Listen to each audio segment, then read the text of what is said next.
રોજ revenue તલાટીનો syllabus બહાર પાડવામાં આવ્યો. તેમાં 200 માર્કનું પહેલા એક પ્રિલી રાખવામાં આવ્યું.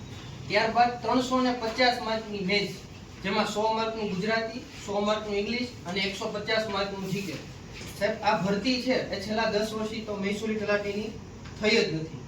અત્યારે ભરતી લેવામાં આવી તો સાહેબ 1900 નો ગ્રેડ પે છે આમાં. હવે નાયબ મામલતદારની ભરતી લ્યો ઈ સેમ અને 1900 નો ગ્રેડ પે, ક્લાસ 3 ની ભરતી ઈ બે સેમ.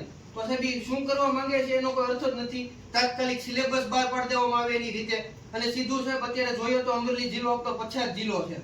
ઈ લોકો અત્યારે જે મહેનત કરે છે, એટલા વર્ષોથી આ બધા વિદ્યાર્થીઓ મહેનત કરે છે, તો એ એમસીક્યુ બેઝ જ મહેનત કરતા હોય. ઈ લોકોને લેખિત કરવામાં આવે. અત્યારે આપણે જીપીએસસી નું જોઈએ તો જીપીએસસી માં જે મેન ઇંગ્લિશ છે એ ક્વોલિફાઈ માર્ક રાખવામાં આવે. આમાં મેન સબ્જેક્ટ ઇંગ્લિશ રાખીને એને મેન્સમાં ઇન્ક્લુડ કરવામાં આવે.